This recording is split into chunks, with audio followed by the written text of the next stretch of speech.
Hello students, NCERT science class 8 के इस video में आपका स्वागत है।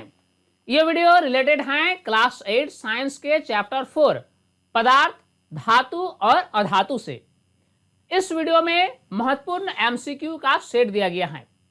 जितने भी तरह के ऑब्जेक्टिव क्वेश्चंस इस वीडियो में दिए गए हैं, सभी क्वेश्चंस आपकी प्रिपरेशन के लिए काफी हेल्पफुल होगी। तो आइए इस वीडियो को हम शुरू करते हैं। पहला क्वेश्चन है, निम्न में से कौन सा धातु कमरे के तापमान पर द्रव अवस्था में पाया जाता है? ऑप्शन दिया गया है सोडियम, पोटेशियम, पारा और टीन। तो पारा जो है वह एक धातु है जो कि कमरे के तापमान पर द्रव अवस्था में पाया जाता है। नेक्स्ट क्वेश्चन है, वह धातु जिसे मोम की तरह चाकू से आसानी से काटा जा सकता है। ऑप्शन दिया गया है सोडियम, पोटेशियम, उपर्युक्त दोनों या इनमें से कोई नहीं। तो इसका सही जवाब होगा उपर्युक्त दोनों, यानी सोडियम और पोटेशियम। चूंकि सोडियम और पोटेशियम ऐसा धातु है जो काफी मुलायम है और इसे मोम की तरह चाकू से आसानी से काटा जा सकता है, इसलिए इस क्वेश्चन का सही जवाब होगा ऑप्शन सी। अब नेक्स्ट क्वेश्चन देखते हैं। आघातवर्धनीयता किसी धातु का ऐसा गुण है जिससे, ऑप्शन दिया गया है धातु को पतले चादर में बदला जा सकता है, या धातु से तार खींचा जा सकता है, या धातु में चमक होती है, और लास्ट ऑप्शन दिया गया है धातु उष्मा की सुचालक होती है। चूंकि हम जानते हैं कि आघातवर्धनीयता धातु का एक गुण है और इस गुण के कारण क्या होता है कि धातु को पीटकर पतले चादरों में परिवर्तित किया जा सकता है, यानी इस क्वेश्चन का सही जवाब होगा ऑप्शन ए। नेक्स्ट क्वेश्चन भी कुछ उसी तरह का है। तन्यता किसी धातु का ऐसा गुण है जिससे धातु को पतले चादर में बदला जा सकता है, या धातु से तार खींचा जा सकता है, या धातु में चमक होती है, या फिर धातु उष्मा की सुचालक होती है। तो देखिए, तन्यता जो है किसी धातु का एक ऐसा गुण है जिस गुण के कारण धातु से तार खींचा जा सकता है, यानी इस क्वेश्चन का सही जवाब होगा ऑप्शन बी। अगला क्वेश्चन, घंटी में धातु का उपयोग किया जाता है क्योंकि, चूंकि घंटी के निर्माण में धातु का ही उपयोग किया जाता है, धातु से ही घंटी बनाया जाता है, इसका क्या कारण है? ऑप्शन दिया गया है धातु आघातवर्ध्य होती है, या धातु तन्य होती है, धातु चमकीली होती है, या फिर धातु ध्वनिक होती है। इसमें कौन सा ऐसा गुण है जिसके कारण घंटी के निर्माण में धातु का ही प्रयोग किया जाता है? तो इसका सही जवाब होगा कि धातु ध्वनिक होती है, यानी धातुओं को जब किसी कठोर सतह से टकराया जाता है तो धातुओं में एक विशेष प्रकार की ध्वनि उत्पन्न होती है और इसी गुण के कारण धातुओं को ध्वनिक कहा जाता है। तो यानी इस क्वेश्चन का सही जवाब होगा ऑप्शन डी। क्वेश्चन नंबर 6, ऊष्मा और विद्युत का सर्वोत्तम चालक है। ऑप्शन दिया गया है तांबा, चांदी, सोना या पारा। चूंकि धातुएं जो हैं वह ऊष्मा और विद्युत की सुचालक होती है, लेकिन इस क्वेश्चन में हमें बताना है कि एक ऐसा धातु जिसकी चालकता अन्य धातुओं की तुलना में सबसे अधिक होती है। तो इसका सही जवाब होगा चांदी। चांदी जो है वह ऊष्मा और विद्युत का सर्वोत्तम चालक होता है।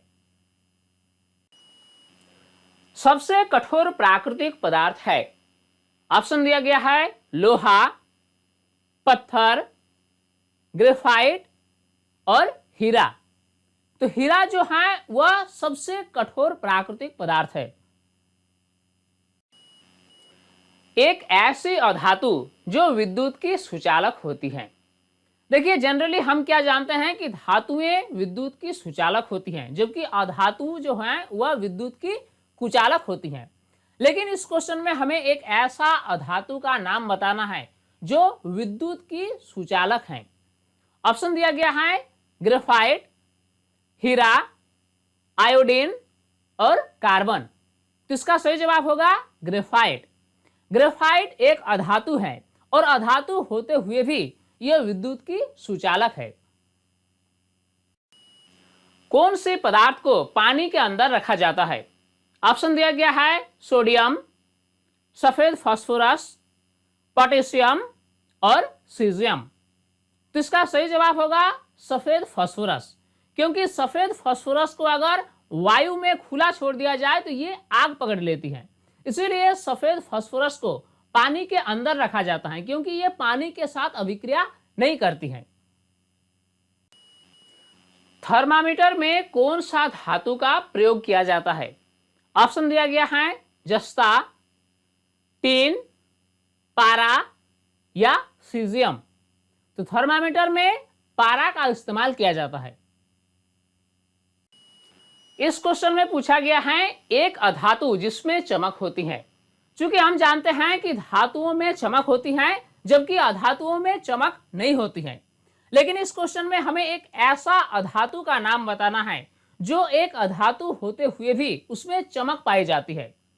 ऑप्शन दिया गया है कोयला, आयोडीन, सल्फर और ब्रोमीन। तो इसका सही जवाब होगा आयोडीन, क्योंकि आयोडीन जो है वह एक अधातु होते हुए भी इसमें धातु जैसी चमक पाई जाती है। नेक्स्ट क्वेश्चन है एक अधातु जो कमरे के ताप पर द्रव अवस्था में होती है। पहला ऑप्शन है ब्रोमीन, दूसरा ऑप्शन है सल्फर, तीसरा ऑप्शन है आयोडीन और चौथा ऑप्शन है ग्रेफाइट। तो इसका सही जवाब होगा ब्रोमीन। ब्रोमीन एक अधातु है जो कमरे के तापमान पर द्रव अवस्था में पाई जाती है। बाकी अधातु जो है या तो ठोस अवस्था में पाई जाती हैं या फिर गैसीय अवस्था में पाई जाती हैं।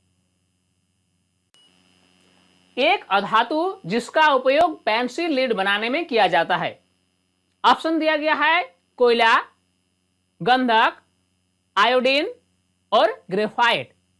लिखने वाले पेंसिल के बीचों बीच काले रंग की एक पदार्थ होती है और इसी के जरिए हम कॉपी पर लिखने की कार्य करते हैं। तो ये काले रंग की जो पदार्थ होती हैं ये ग्रेफाइट की बनी होती हैं, यानी पेंसिल लीड बनाने के लिए ग्रेफाइट का इस्तेमाल किया जाता है। खाद्य पदार्थों को ढकने के लिए किस धातु के पन्नी का उपयोग किया जाता है? ऑप्शन दिया गया है चांदी, एल्युमिनियम, जस्ता और मैग्नीशियम। यह क्वेश्चन काफी महत्वपूर्ण है और इस क्वेश्चन का सही जवाब होगा एल्युमिनियम, यानी खाद्य पदार्थों को ढकने के लिए एल्युमिनियम पन्नी का उपयोग किया जाता है। निम्न में से कौन सा एक धातु नहीं है? ऑप्शन दिया गया है टीन, पारा, आयोडीन और सीजियम। इसमें टीन जो है वह एक धातु है, पारा भी एक धातु है और सीजियम भी एक धातु है, लेकिन आयोडीन जो है वह एक अधातु है, यानी इस क्वेश्चन का सही जवाब होगा ऑप्शन सी। तो स्टूडेंट्स, उम्मीद करता हूं यह वीडियो आपके लिए काफी हेल्पफुल होगी और इस वीडियो से आपने काफी कुछ सीखा होगा। यह वीडियो आपको कैसा लगा आप हमें कमेंट सेक्शन में जरूर बताएं। साथ ही इस वीडियो को आप लाइक जरूर कर दें। अगर अभी तक आप हमारे YouTube चैनल साइंस प्लेटफॉर्म को सब्सक्राइब नहीं किया है तो इसे जरूर सब्सक्राइब कर लें, साथ में नोटिफिकेशन बेल को ऑन करना न भूलें ताकि हर नई वीडियोस की अपडेट्स आप तक आसानी से पहुंच सके। स्टूडेंट्स, तब तक के लिए बाय।